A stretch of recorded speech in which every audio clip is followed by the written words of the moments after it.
it's an inside out job, and we're Yes. kind of being trained or groomed to like believe it's outside in.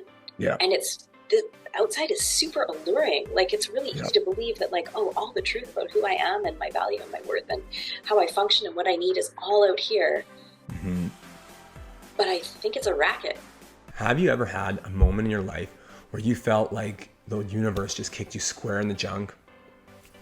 Well, from my experience, these low moments can set us up for some amazing things if we have the right mindset, the right attitude to find the lesson, to look inside ourselves and try to become a better version of ourselves. My name's Nathaniel Burke, and I'm the host of the show Kicked in the Junk. I hope you enjoy.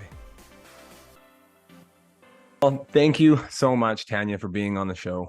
I really appreciate you taking your time in your day to be here. Super excited to share this one. Actually, probably one of the most excited I've been yet of any podcast I've done, because you were the grounds for the turnaround in my life, and you were the facilitator of that. So that's so massive, and I'm so grateful for the work that you helped me go through. And I know, as I say, I got to go through it and say yes and commit to it, but you were the one that facilitated this change in my life, and it was so amazing and wonderful and crazy and scary, but you were there. And so anyway, I'm rambling, but thank you so much, Tanya, for being here. Maybe you'd want to just quickly introduce to everybody what you do and how you do that. Okay. Well, first of all, thank you for having me here. It's so good to see you, and I feel really like privileged to be here. This feels really special to me. I'm a counselor in private practice in Kelowna, and I work with nervous systems. So there's a lot more I could say about that, and we'll probably get into it later. But we call this work trauma informed because we're looking at not necessarily the events that have happened in people's lives, but how people's nervous systems are functioning in response to what they've gone through.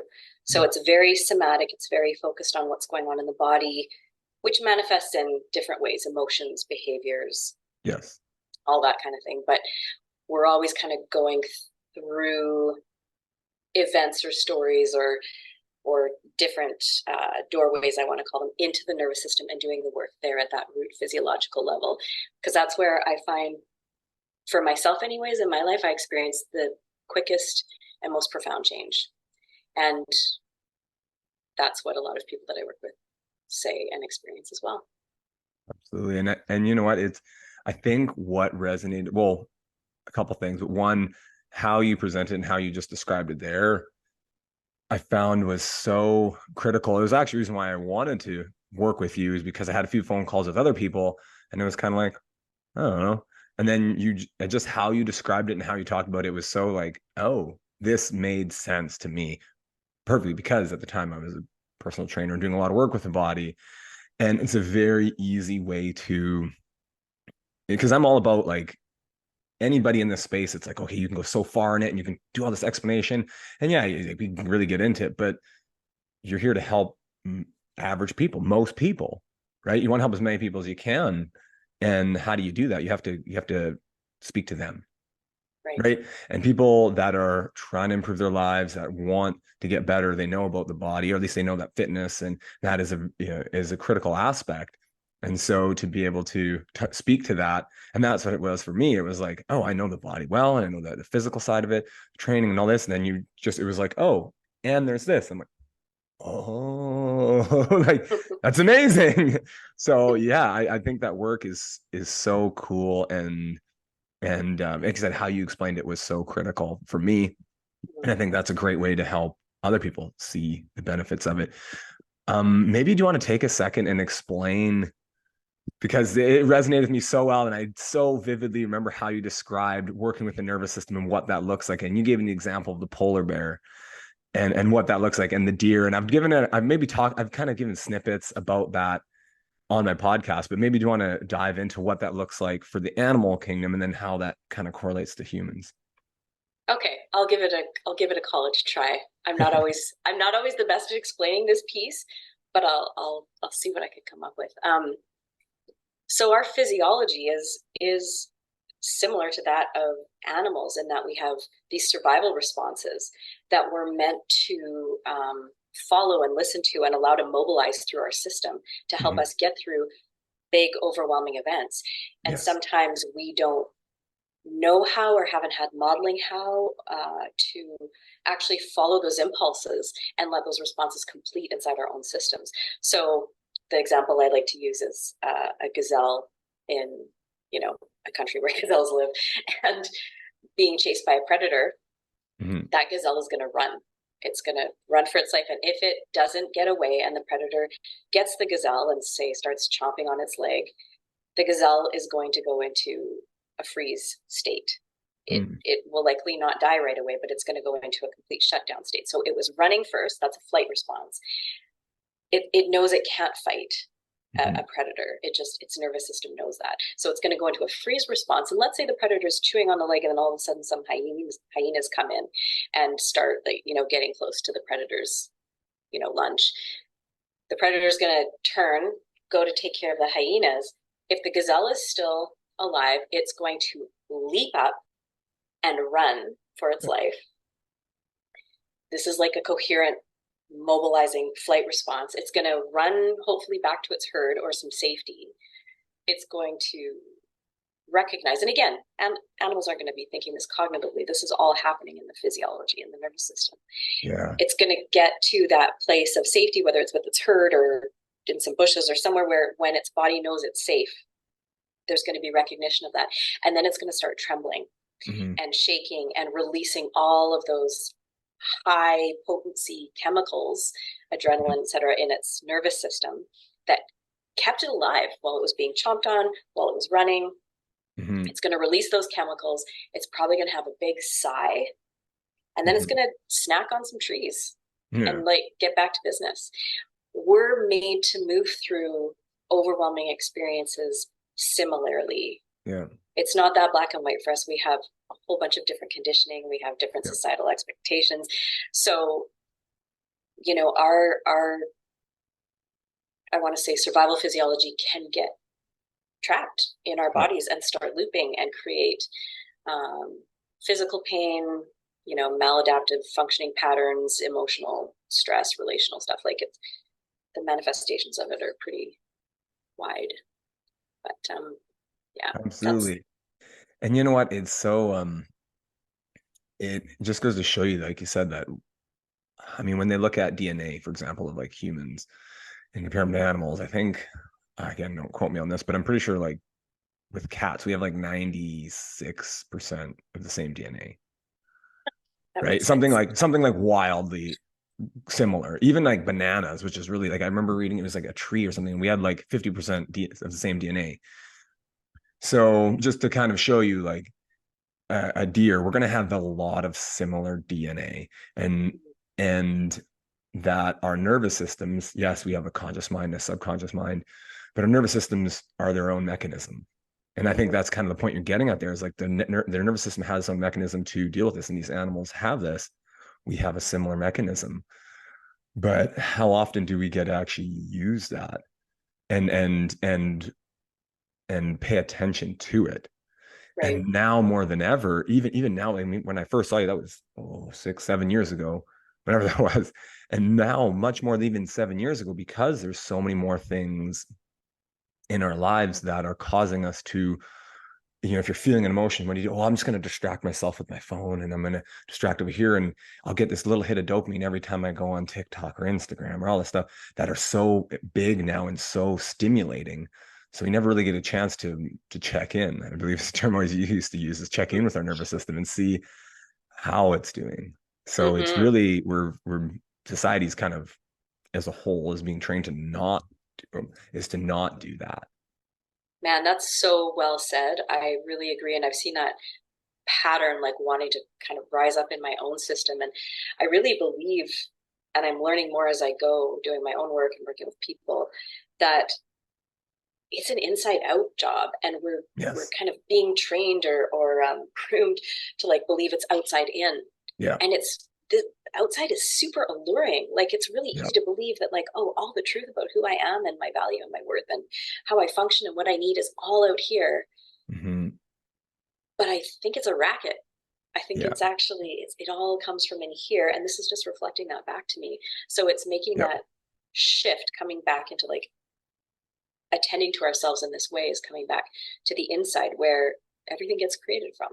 Yeah, Yeah. absolutely. I really kind of a good analogy on that, actually, I just thought of now is I've got kids, and it's like you take the kids to, I don't know, some event. Let's say you go to a sporting event that you're super excited for, or even maybe a movie and you're like super excited for it, or any kind of event. And you're like, this is gonna be awesome. You're so excited for it.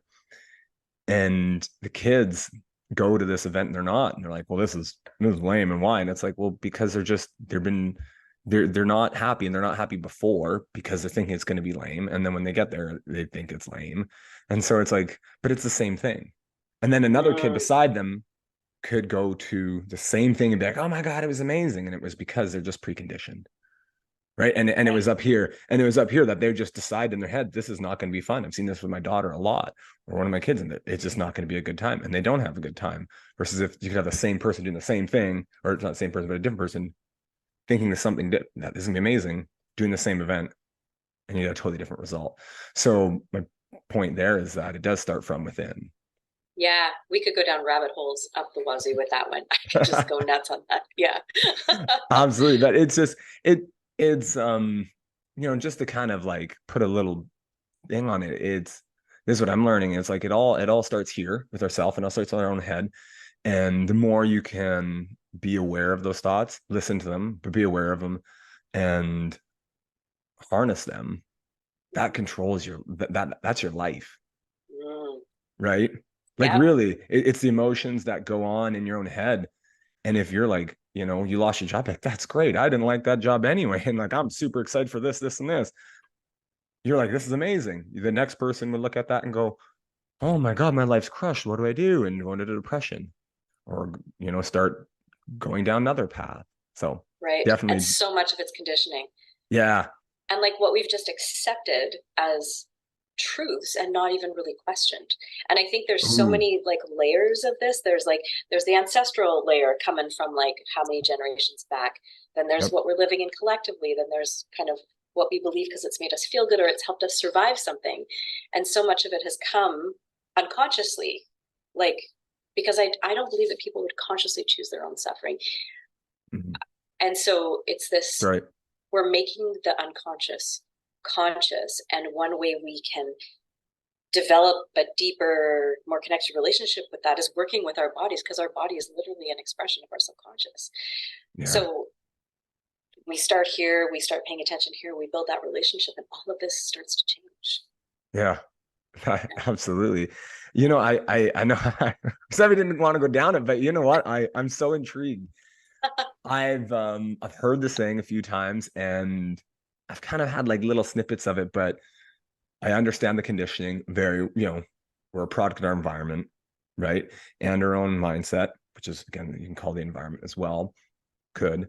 But the ancestral stuff. Do you want to maybe take a few minutes and give me an example of what that would look like, or what you think it could look like? Because it is a little deeper. It's a little not, let's say, not the normal talk, but I'm curious. What do you think that would look like? I'm just gonna preface this by saying this is not my clinical Okay. opinion. This is my own personal experience of diving in and doing my own work in this, which Okay. I'm not saying is not valid. This is just not my professional. I wasn't Totally. trained in this.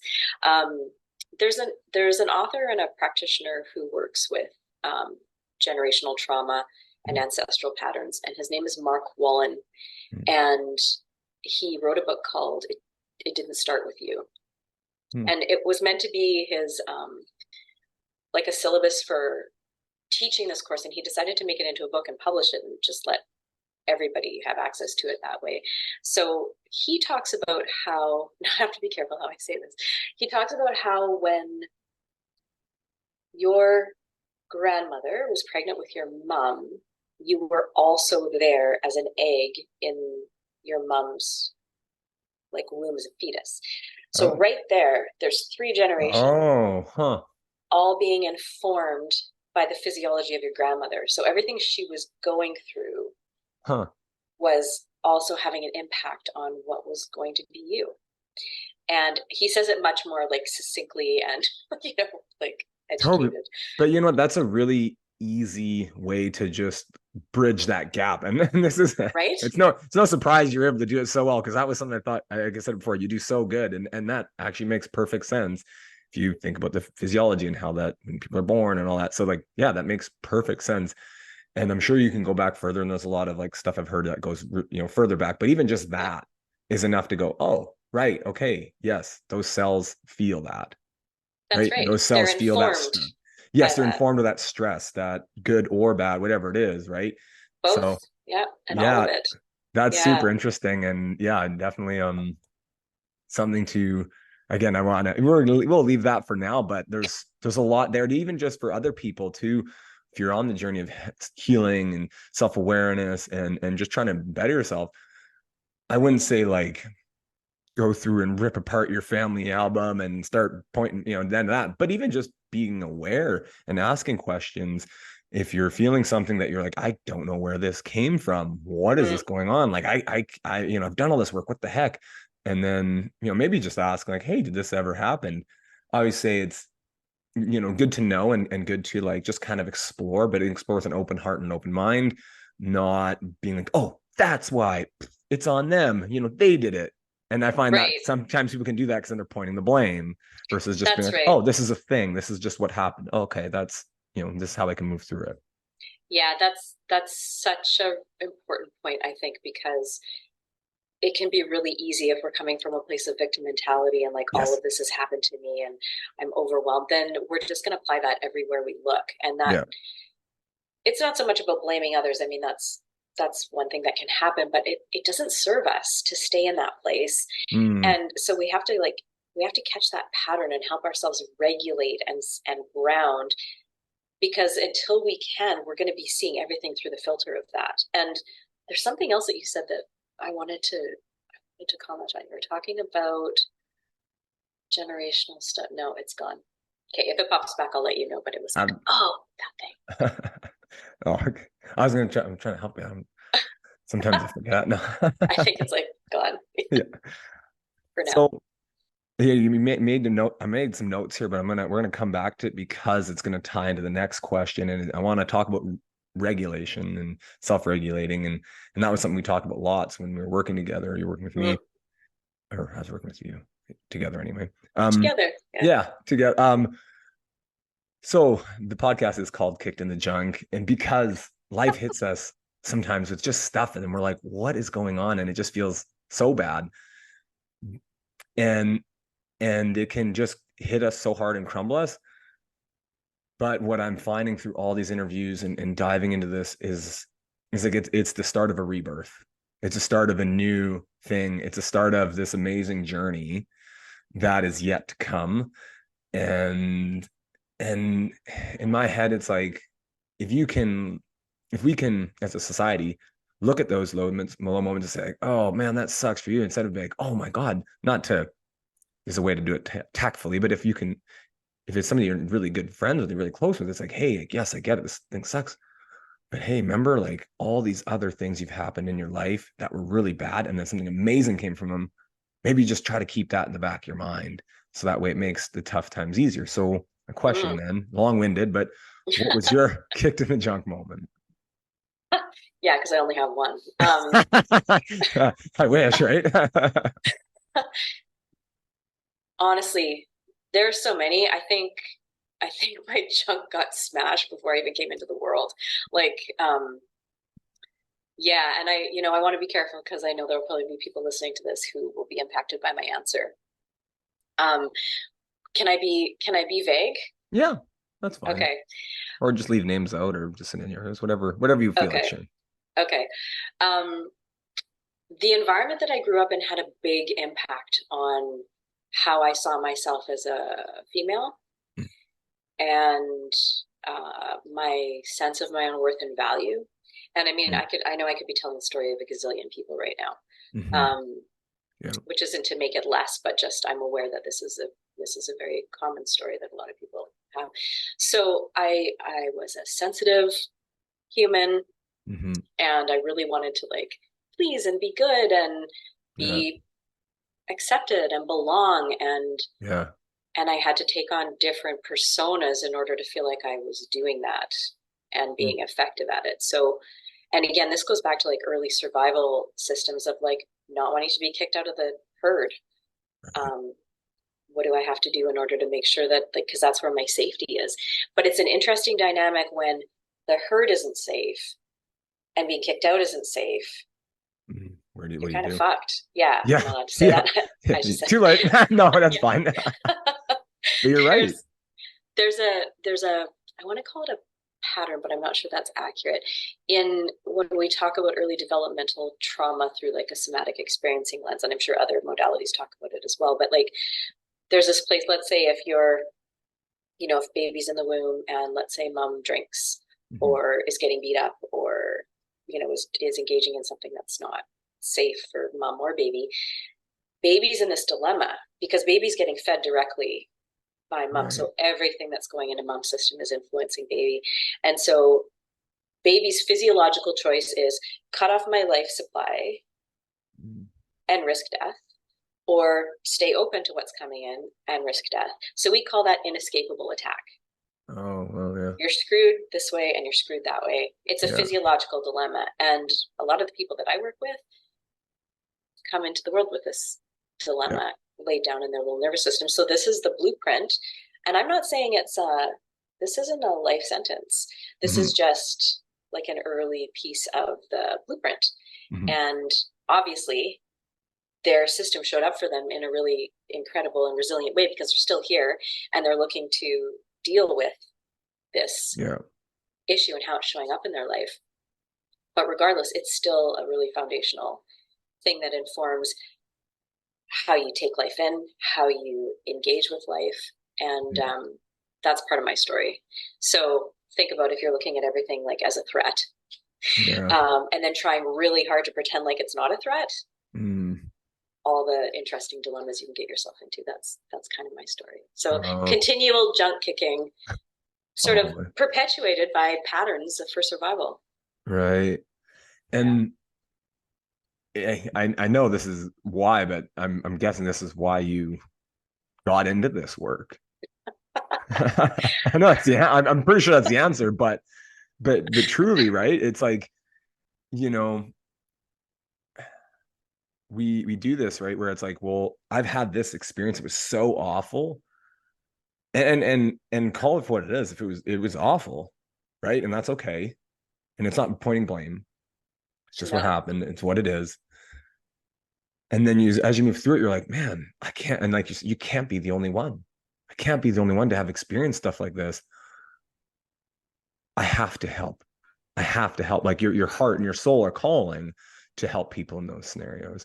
And it's Yeah. interesting that you and I connected because I kind of knew. I mean, you've kind of hinted a little bit in the past about your stuff, but not a lot.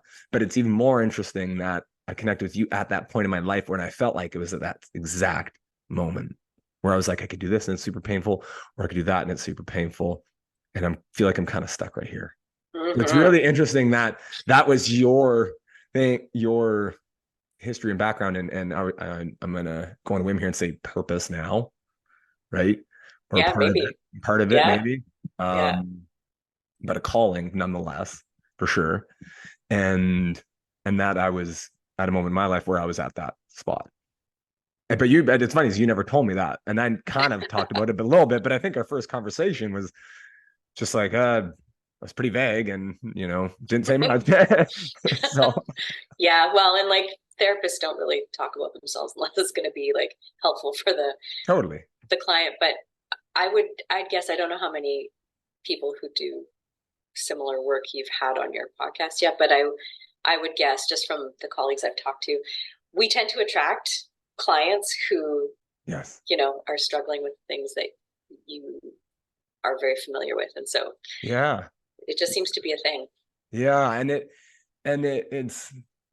I just to kind of put a little piece on top of it's almost a bittersweet that happened now because yes, you had this terrible experience.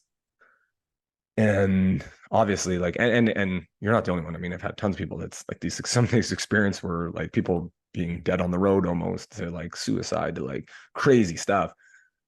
But now it's like the reverse of their life. Now it's like their purpose is to do the opposite. So in a weird way, it was a weird blessing And I'm not saying it's a good thing. I'm not saying like going through this is like the best, but it's like, right, like you can look at that experience with a bit more love and a bit more kindness and a bit more like, right, okay, you know what? That happened not to me, but for me in a weird way. And again, it's not discrediting the bad stuff that happens, but it's just like it's a nicer way to look at it and to move through it, maybe, or to even just look when you look back at Mm-hmm. those things and you're like, huh, right, I can, yeah, it sucked.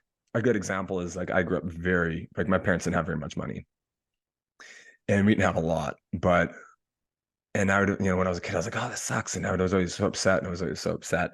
But now I'm like, well, yeah, I didn't have money, but what did that give me?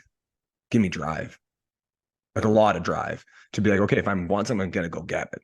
So it's smaller version, but the same idea. It's like, right, yeah, this sucked during, but it also is like my like fuel to like move me this. And I have to give some gratitude to that, shitty or not shitty.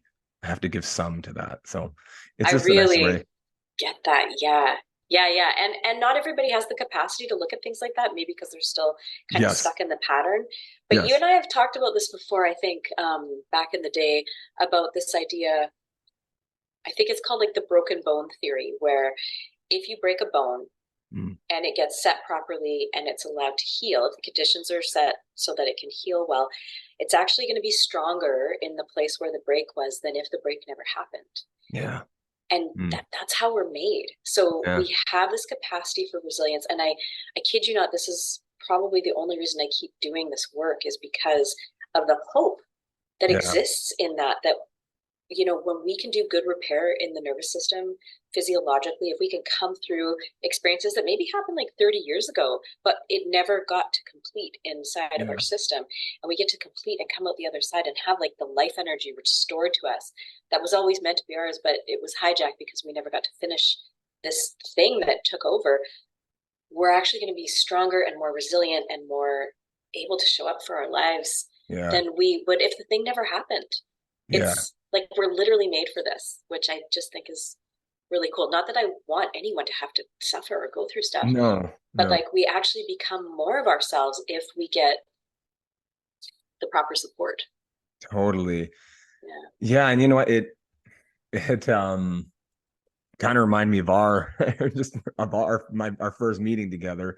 Do you remember that?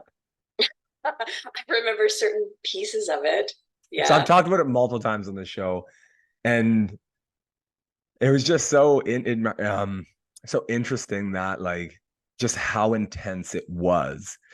And at least for me, like I've never cried like that ever in my life. And I'm not saying I've talked about it a couple of times, but to recap, it was basically, I think we talked for 2 minutes. I was like, I need to do this. I don't know what I need to do, but I'm going to 100% commit to it. We lied on the table. And maybe just for like a couple minutes, maybe just explain that process there. And then I'm going to go into what happened there. So you're letting your audience into your first therapy session is what you're I doing. have a few times. I have a few times, Okay. but like I want to hear your side because I've said my side a few times of me bawling for an hour and a half or an hour at least and being an absolute disaster and mess. But I'm curious, I'm like, Is what that is that how it I comes back perceive to you in your memory? in a good Interesting. way, in a good way, like in a like a oh my, I sat there crying. I felt like I was crying for an hour straight, like absolute, like uncontrollable. Don't know why. We didn't even talk about anything. I wasn't even thinking about anything in particular. But Right. I do remember you were like, okay, focus on this spot, focus on that spot. And we talked. So maybe you want to just give a little color to what that process is, just so that way, and again, for my sort of what we went through at that time, because there was something there.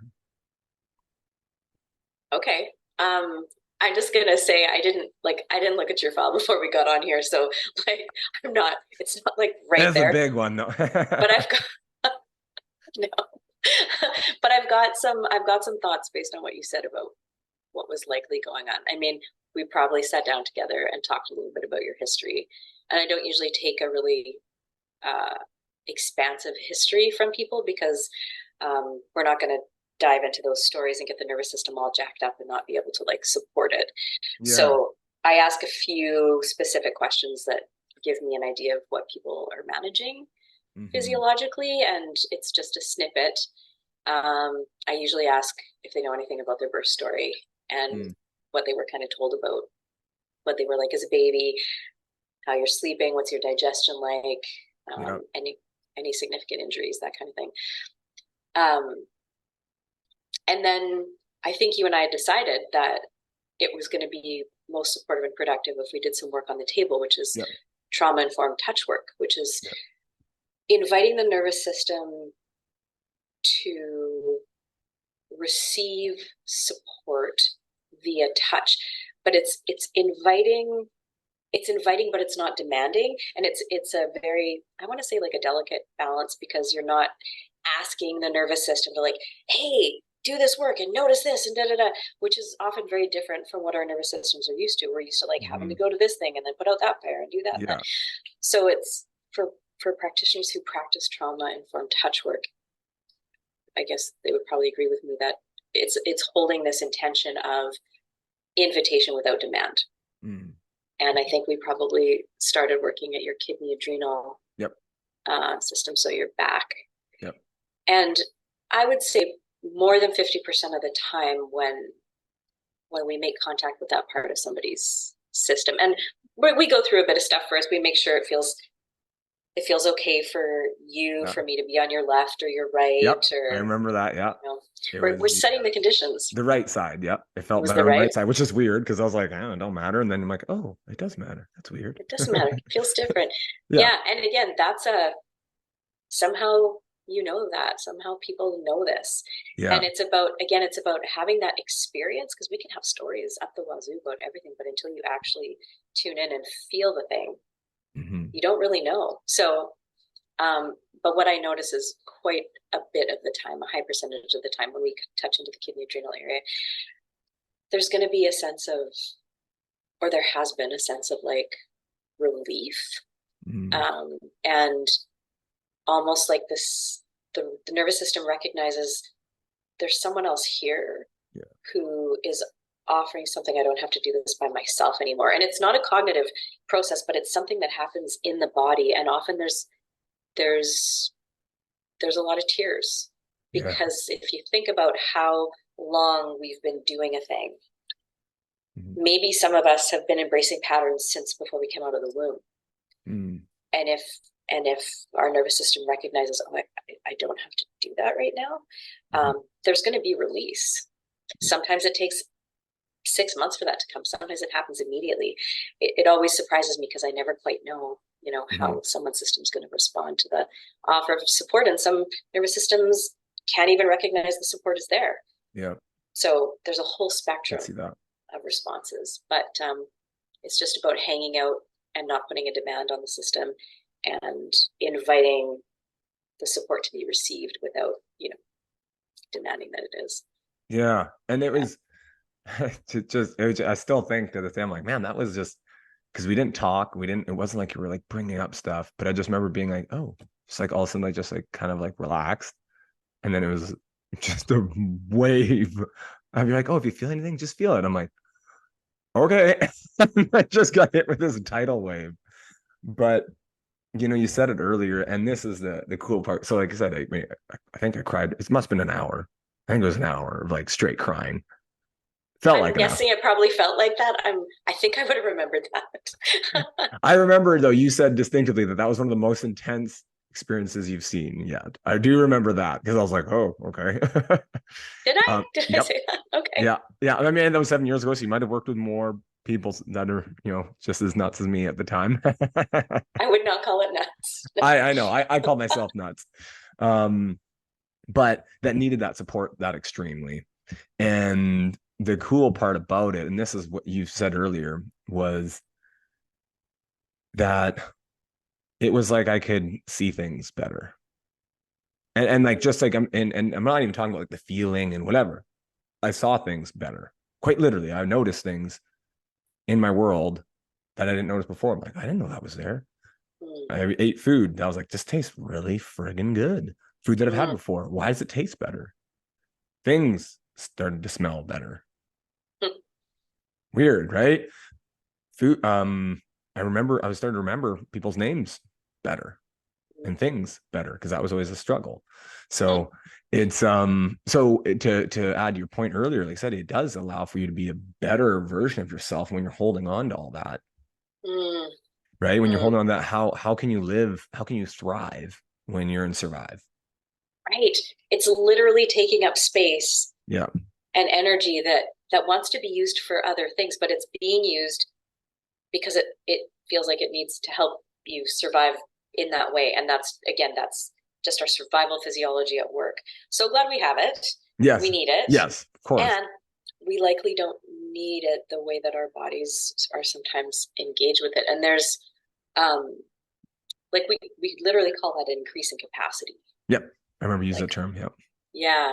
And there's one thing else I wanted to say, because I was just thinking about how you were describing your experience, and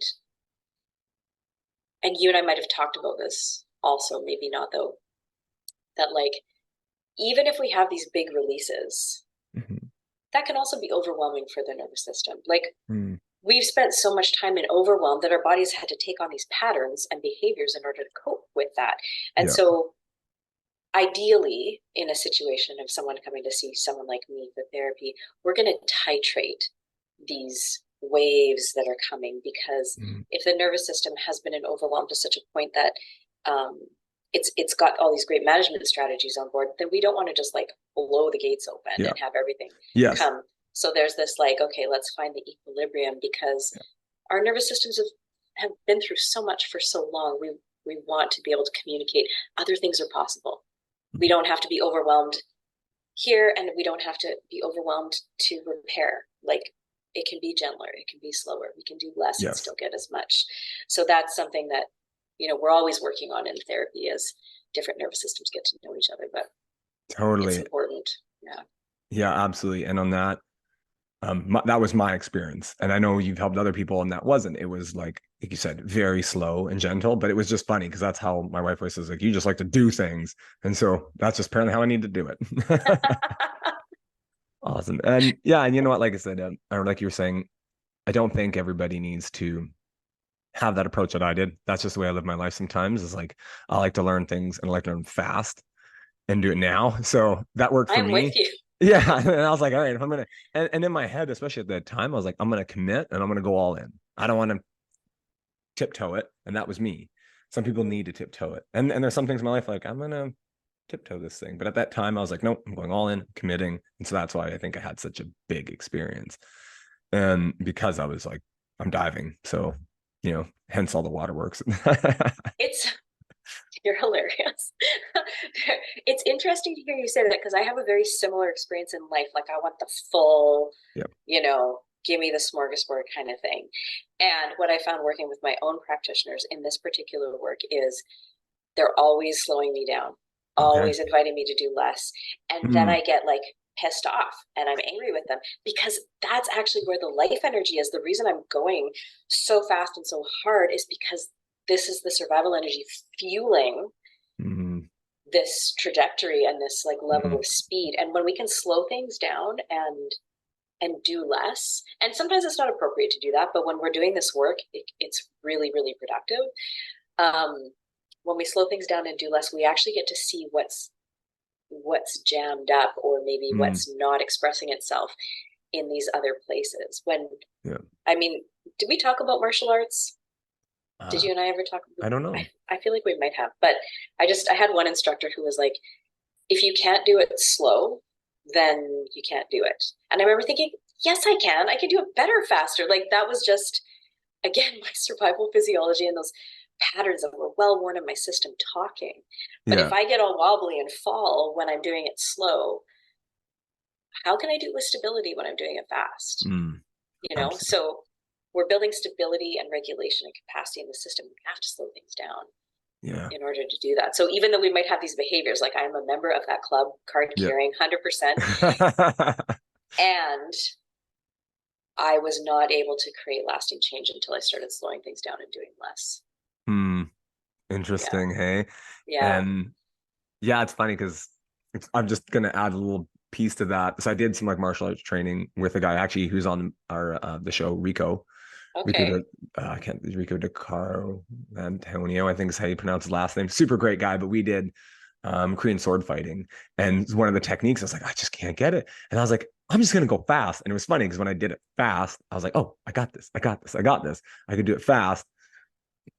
But when I slowed down, it didn't make sense because it was like we were using two swords and it was like a little bit more complex. But so what, so I was able to pick it up easier when I move faster because I've spent my whole life being an athlete. But I will say, to fully understand it, and the nervous system side, and to like really like ingrain it and understand all that, I 100% agree with you. Yes, the slow is critical because now it becomes automatic, and you're not having to think about it and put all this energy into it. You can just do it. Like, yeah, I can do it that way, or I can breathe and go slow and make it more natural and easier, so it's less effort and less energy, so I can do other things. That's it. That's it. Yeah. It's the effortlessness. We have to go Yes. slow to create the effortlessness. Yeah. Even though Yeah. going slow feels like excruciating. Yeah. It's like this Yeah. paradox. Yeah. Totally. So I want to, yeah, and you kind of touched on earlier is like the, part of your practice is going slow. What are some of your daily practices or little things that you do that you're just like, this is just a must and how I fill up my own cup? Because you do a lot of work. You're there and you create a environment for people to heal. But that also takes a lot of healing on your side, which you do, and it's amazing. And I want to just reiterate that, like you are healing too and doing the work too. And that's how anybody in that space should, is doing and is continuing to do. But what are some daily things that you're like, this is like a must and just help me feel like I can continue to do what I do? So there's an assumption that I do daily things. Okay, let me get on board here. They change depending on the season. And I don't mean like weather season, I mean like the season of life that I'm in. Right. Um, I found that there's a lot less doing happening in my life right now and Oh, more like following my impulses. Like okay. I'll wake up in the morning and I'll have a sense of like, oh, I want to do a cold plunge. I want to jump in the lake this morning. Or Cool. I want to like literally cool. Yeah, it's very cold Yeah. right now. Yeah. Or I want to go for a brisk walk, or I want to get on the floor and roll around and kind of feel the support of the floor on my body and feel into different parts of myself. Oh. So it's like having a toolkit of options and then Oh. checking in and seeing what my impulse is. I don't actually have like a practice because whenever I tried to hem myself into like, okay, I'm gonna like do this for this long, and then because it's gonna give me this result, man, I always set myself up for failure with that. And I think that's Mm. just a part of my personality. I think lots of people work really well doing that for themselves, but for me, I need to have lots of options, novelty, variety, and Okay. I need to be able to give myself opportunities to not actually do anything too. Mm. Um, I think those of us who have like got a lot of survival physiology that we're Mhm. mobilizing in our systems regularly as we do the work, there's got to be that option of like not having to do something. Because if Yep. trauma physiology or survival physiology actually had language, it would be, I have to do something. It's this doing quality. And I mean, we live in a world where doing is really important. It gets, Yeah. it, And it, celebrated sometimes too. yeah, Like, oh, you're yeah, doing, oh man, my wife talks this all the time. Oh, oh, I have like two jobs or this, and oh, you're so busy. Oh, that's awesome. And it's like, I mean, like, kind of, but like, is it awesome? Like, I'd rather do like two or three things I really like and then do less. right. Yeah. Yeah. And there's two sides to that coin. I was just messaging with a friend before I got on the call today about as we as we start completing these patterns and interrupting these old operating systems in our body and finding more options, we come into more regulation and capacity. And if we are used to, like somatically and physiologically, if we're used to having a sense of like, okay, the next thing, when we reach this place of like, not much is happening, Hmm. we call it the window of tolerance in this Hmm. work because you're not up here in survival physiology, you're not down here in shutdown, you're you're in this middle. And this is where one of my teachers says this is where you get the good physiological processes happening consistently. You get good cell repair, good digestion, you're getting good productive rest. It's Hmm. way more sustainable in the long run to live in the window of tolerance, but Yeah. it's boring because you're not Hmm. like, the shoe's not dropping every 5 seconds and you're not like having to respond. And, Yeah. we're dynamic beings. I know you know this. You you work with the body, but like we're not symmetrical. We're not like Mm. meant to like be at rest all the time. We're meant to be able to like respond to things and then rest, and like we're made for that. So I feel like this work is kind of a homecoming. We're coming home to ourselves. We're gathering ourselves more, and we're having access to more of ourselves. But as we do, Mm. we get more regulated, more calm, and we have to learn how to be okay in a lack of, shoe dropping or Mm-hmm. bombs going off, just kind of finding the peace and Yep. and being okay to be in it. Because Yep. when we're in that like this, so many people are like, I just want some peace. And then when Mm-hmm. we kind of come into it, it's like, I don't know what to do with this. Yeah. Because there's this part of us still scanning for when's it going to go off and Yep. what's going wrong. So this is why I think going slow can be really helpful, because it helps us Mm-hmm. digest the new thing and metabolize it as we move into it, instead of just going from starving for 15 years to like having a banquet every day. Like that messes with you. Yeah, absolutely. And to kind of extract what you were saying there, I thought was really cool was the fact that one of your practices, and you were just saying, is doing nothing. And the practice of it, and more, myself included, more people need this. I mean, me and Emily talk this all the time. It's like we'll have a weekend, we're like, oh, let's just do nothing this weekend. We're like, yeah, let's do it. And then Saturday, oh, we got the farmer's market. Oh, and then we got this, and then oh, we got that. And then by the time we're doing nothing, it's 3 or 4 p.m. And it's like, well, it's not really doing nothing. It's actually quite a productive day. Like even if they're little things, they don't seem like big things, but when you do them all the time and or whatever, so it's just we're doing. And so yeah, I think the art of doing nothing, and that's something that more people need. And then I really like what you said here, and I wrote it down because it was so good. It was listening to yourself. Mm.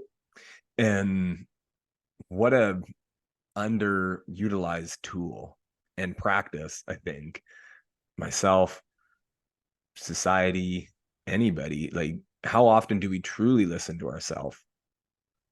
Really? And that, Honestly, I just started like, five yeah, seconds ago. it is. It's fairly new. It's been like 2 minutes, but yeah. but really, it is truly a good practice. And it makes me think of times in my life where I've had like some like really cool things come meeting my wife. It was at the gym, and I listened to myself, my gut saying, hey, you should talk to her. And I was like, why? Well, because this. I noticed these things. And she was actually there to work out, and she was this. And I was like, oh, okay. I was listening to myself. I found an amazing partner because I listened to myself. Um, fine. You can use that with like careers, jobs, new clients, you name, like you can put it anywhere, but it's listening to yourself. And I would say listening to yourself, I would kind of encompass listening to your gut. It's like, Right. what's your gut saying? Like, and sometimes even on the flip, sometimes I'm sure you've had that before. I've been having this lately where my brain's like, don't do that. That's a bad idea. And then I'm like, wait, why is that a bad idea? And then I'll check it, and it's like, it probably means I should do it. And something good happens from it. Because my brain, my survival brain is going like, oh, no, no, no, no, no. That's bad. Bad things can come there. To be honest, I had that 10 minutes before our podcast. I was like, I want to be, this, and it's going through my brain's like battling this. But then my gut was like, why am I doing it? Right. Because people need to hear messages like this, and people need the work that you're doing and providing, and stories like this and things we're talking about. And then I listen to my gut, and it's like, okay, no, it's okay. Do it. Nice. Right. Nice. I want to say something about that though, because I think I heard for a long time, listen to yourself or meditate or like all these Mm-hmm. ideas about this. And I was so steeped in my own survival physiology, I was not capable of that. And it was so frustrating That's because a it good was point. this idea that, oh, this is the thing that you should be doing and to be helpful. And I'm not saying for everybody it's going to be a process, but for me, I wasn't living in my body 90% of the time because it wasn't safe for me to be in Yeah. my body. There was a reason I left a long time ago, Yeah. and coming back in was a process. And so learning to listen, sometimes I get really screwed up messages.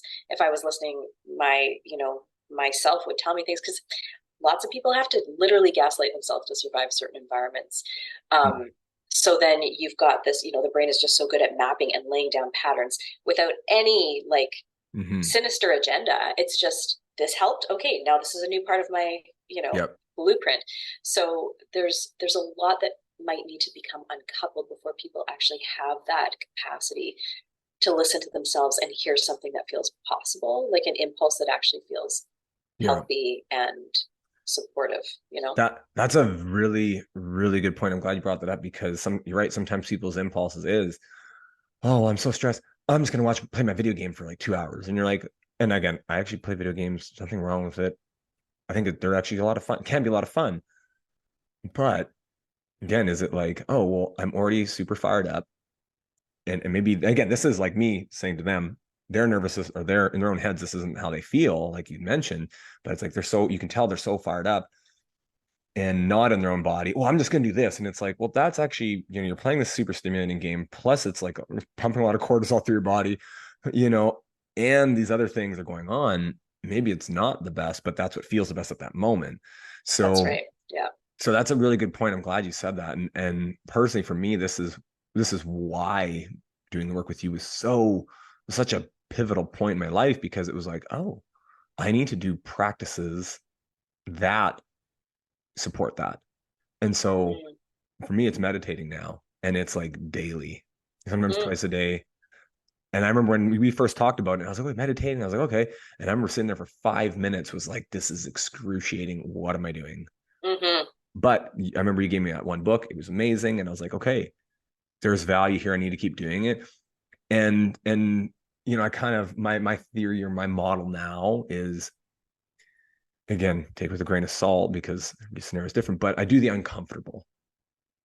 And not the painful, not the like, oh, this is easy, but it's like, okay, is it super, when I first started meditating, was it comfortable to sit there for 10 minutes or 5 minutes and do this? No, I had 100 other things I needed to do, but it was uncomfortable. So I did it.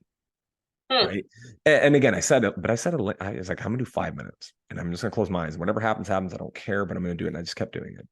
Right. But it kept being like, okay, it's uncomfortable. That means I can do it. I just leaning towards not wanting to versus like, no, this is actually like super painful and ugly and I can't even fathom it. Well, then don't maybe see a professional. And there's ways to address that. Right. There's a whole host of possibilities there. And what I'm thinking as I'm hearing you talking is this idea of like working with our patterns and interrupting our patterns. I mean, I don't Yes. think there's anything wrong with, in fact, that I'm just finishing another training. It's about, yeah, I'm almost 4 years done this second training, which is another somatic training, but it's really working with like the physical structure of the body, which is a really nice Mm, complement to SE. And we're we're talking about like going towards ease. Like mm, it's actually okay to find the path that's easy because we have more possibilities there. But that's not for absolutely everything either. If we're always mm, going towards what's easy, like so there's this whole host of like conditions and circumstances that everybody's got in their own experience that it all kind of needs to be taken into consideration because not one thing works mm. for Yep. everybody. And for you to sit and be uncomfortable and do the meditating sounds like it's had a host of benefits. And other people Mhm. will do 5 minutes of meditating and they're going to end up in like not in a good place because they're forcing their system to do something when their system's trying to do this. So it's Yeah. like, again, it's that like, how can we gently get to know ourselves and listen to our impulses and get support for that Mhm. in a way that's going to help us expand our possibilities and our choices so that our nervous system literally has more options. I think that's just what I think at the end of the day, we just need to have more options physiologically, which manifests into like mentally, emotionally, relationally. But if it's like I can do it this way or I can do it that way, well, that's not even options. If you've Mhm. got two choices, that's not even an option. Like Mhm. we're I'm in the business of helping people find more options in Yeah. their day-to-day life and reality. Yeah. I like that. And I'm gonna I'm gonna kind of add to that a little bit, or just kind of take the other side. Is I I agree. There is no one way, 100%. There is no one way, but there is overarching principles.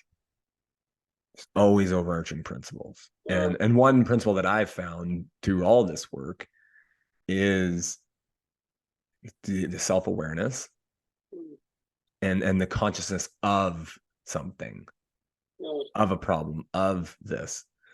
Um, and even on that, you can even say like one thing that, I mean, maybe I'm stretching here, but even just presence, right? mm. Having enough presence in your own life to be like, hey, I feel this way. I don't want to feel this way. And it's not, I can blame that's giving the power. So I don't want to do that, or you shouldn't do that. Or I would recommend not doing that. Right. But, or I can go, okay, this is me. What can I do?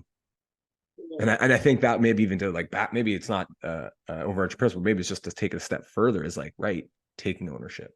So so my question then would for you, is there anything else that you could see as like a good, like what's the best, in your opinion, your professional opinion, first step or a couple first steps somebody could do if they're like, I notice this in my life, or they're just feeling something in their life? What would be like a really nice, like, here's what you can do, or here's a really easy start?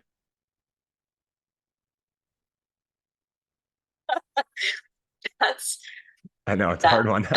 Yeah, because there's so many possibilities.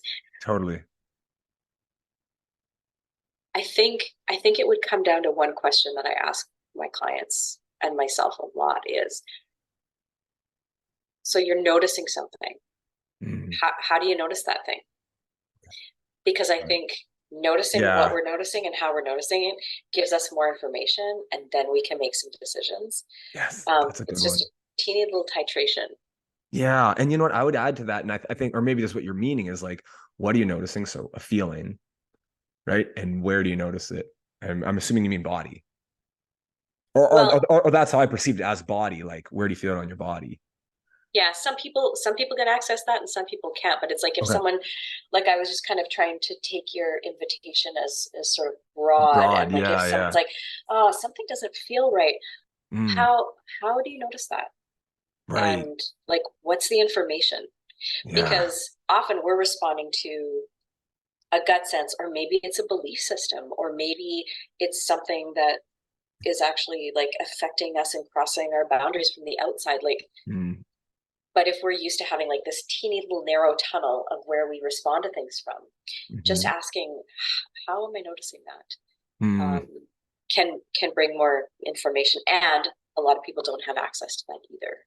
oh, So it's really about like what we were talking about a few moments ago, like going towards maybe where is it easier to do something. Some people need talk therapy. I did yeah. talk therapy as a client for 10 years Oh, yeah. before I even recognized there was a body that I needed to deal with. Yeah. So like what what's accessible to me, even people who are engaged in really, you know, I want to say like not not great management strategies, they're Mhm. doing what's working in the moment because it's what they have access to. Yeah. So when we Mm, can lay other possibilities in the blueprint, then this might be able to let go because there's other things available. But until there's other things available, we're going to do the thing that works.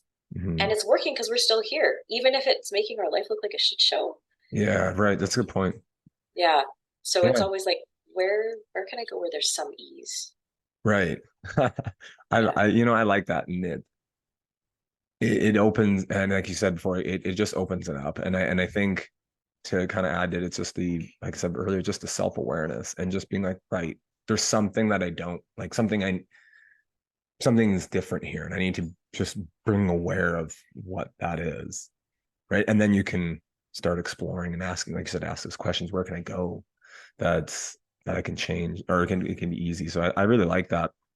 And I know we could go on this for We three could. hours. I feel like we're scratching the surface of a whole bunch of things. I know, and it's so tough because again, you got there's a certain amount of time we could dive into all these really cool things that I think are just I think more people need, Mm. and more people need the work that you're doing, which is so lovely. But what to try to we're slowly wrapping this up, but would there be any parting wisdom right now? And maybe it's kind of what we're just talking about there, but if anybody is listening that let's say they're at the point where they do notice there's some things in their life that they don't like. They're feeling some feelings they're having. What would your suggestion be for them, and if they're wanting change? Oh man, I feel like, I mean, I'm thinking, well, if I was talking to a friend who was sharing this, I'd be having a different conversation than if I was talking to a client who was sharing this, That's a or good point. somebody Yep. on the street. I, you know, I'm, it feels so subjective. Yep. It's so subjective. And I'm going to like kind of veer away from your question for a second, That's because okay.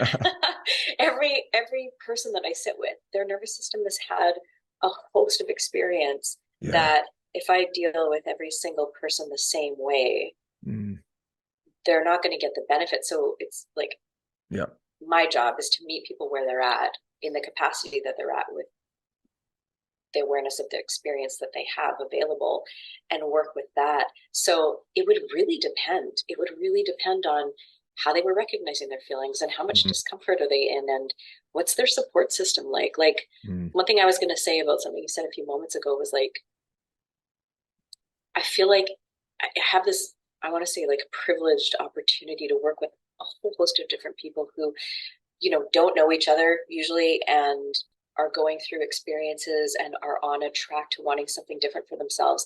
And I get a little window into their lives as I get to walk alongside them as they're doing this work. And I get to see themes in what people are working Yeah. through, which Okay. feels really fascinating to me. And right now, it seems to me that people are working through and coming out of a long season of believing that we have to do it all on our own Mm. versus Yeah. how important community is and Yeah. having help and finding like safe help and reliable help and Yeah. consistent help instead of like wrestling through on our own. And I think that's an old survival strategy too, is like, well, nothing out here is safe, so I guess I'm on my own and I have to do it, which we don't come up with that stuff on our own. That's a lived experience of a lot of people who come to therapy, is like there was nobody there for me, or there was one person there and then they left or they died, or like people have a lot of stuff around Mm-hmm. this kind of thing. And I feel like collectively we're coming back into this really foundational recognition of we need each other. Yeah. Like we need each other. We need boundaries and we need, you know, safety and Mm-hmm. consent and all these things. And we need each other. We heal Mm-hmm. in relationship. And so it's this balance of like autonomy and like autonomy within connection, Yep. inside and out, negotiating that relationship between like I am here and I am whole and I am a person and you're there and we can connect. I don't have Mm-hmm. to leave myself to connect with you. Mm-hmm. um I can connect with you and be me. It's like I feel like a lot of people are negotiating that, myself included, right now, Mm-hmm. and No, feels important. totally. And that, you know what? Sorry to cut you off, but I think that's, You know? yeah, that actually, to be honest, that answers the question, because it's leaning, like you said, finding somebody, finding help, whether it's a professional like yourself. Maybe you do have that trusted friend that you know will be there, and that has a, that is, always seems calm, and that can, won't fire you up, because something's going on, but will actually be there and help you go through it. And again, these are just examples, or maybe there's somebody that you work with or whatever. But yeah, I think I love what you said. It's finding somebody you can do it with, and ideally, again, a professional would be perfect, but building a community of that too, right? Mm, Because sometimes it's like, I always say this too, it's like, if you have a problem, I don't know, let's say if you have a business problem, do you go to your friend that's a super athlete? You could, maybe there's some stuff that we could learn, but, or do you go to your friend that is really good in business? If you have a super, or if you're having like a fitness problem, you go to somebody in that general field. You're going to get different and I would say potentially better information than if you go to somebody that's not in that industry. mm, So going to somebody with, to kind of add what you said, if you're having issues, like let's just use an example of like anxiety, going to somebody that does that and has experienced it themselves personally and has worked mm. through it, and not, not has their own, and they're struggling now, but has like, no, I've done this and whatever, whether it's a friend, family, work, coworker, somebody, ideally professional, go to that, go to somebody that deals with that, Mm-hmm. right? Because you're going to get because odds are the person that your professionals, like you said, has dealt with it themselves, trained to deal with it, and know what you're going through and know how to guide you through it. Mm, yeah, that's a good reminder, because I think we might have talked about this in the past, but there's this idea of like going to the hardware store for milk. Like, you're not going to get what you need when you Yep. go to the wrong place for the thing. So like, Yep. go where the thing is available. Totally. And Yeah. you could kind of just expand that even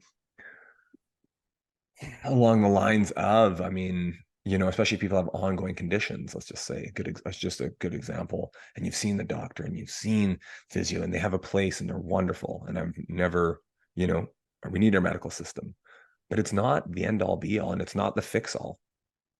It's not. So if Mm, this, okay, you're having these things and you're like, well, there's nothing's fixing it. Look internally.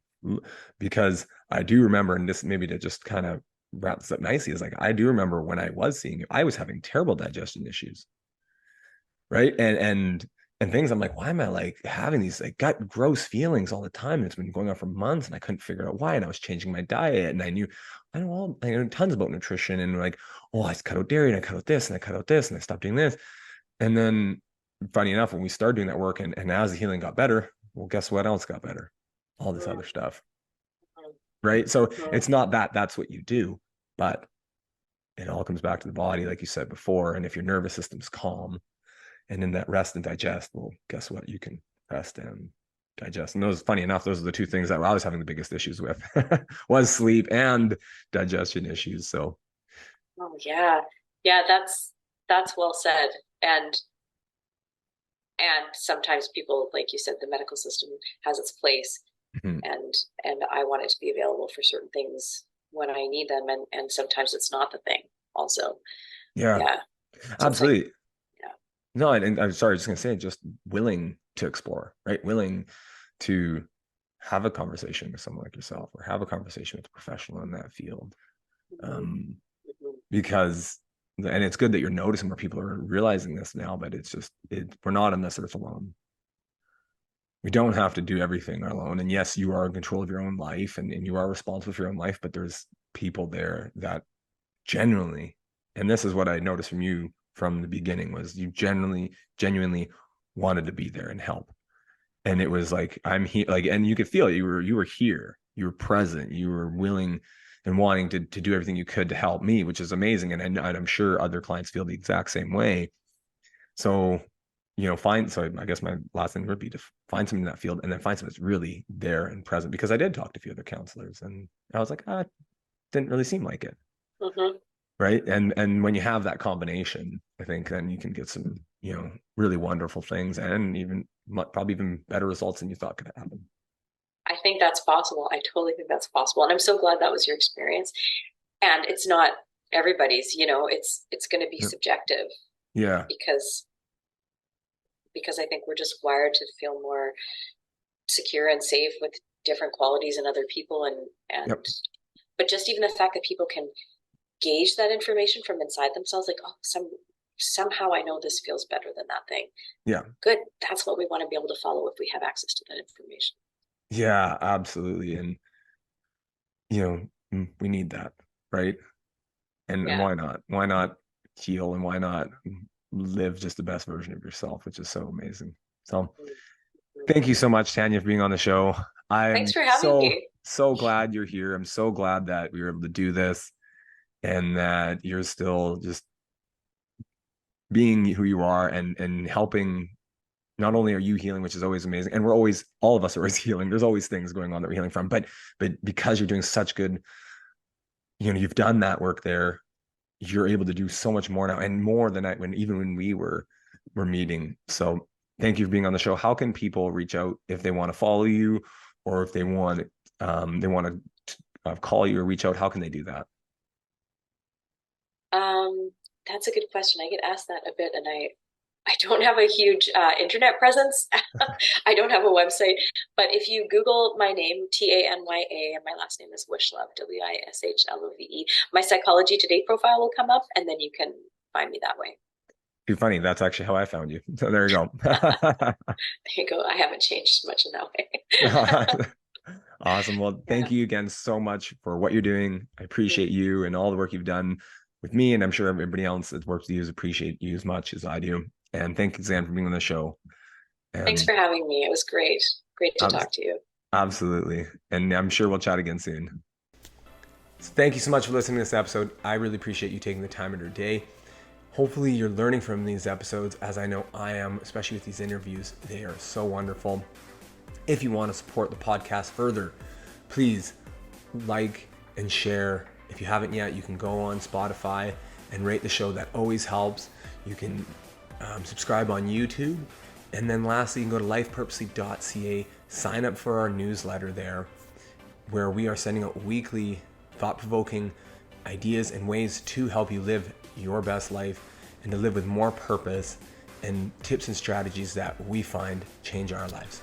So thanks again for listening, and I'll catch you on the next episode.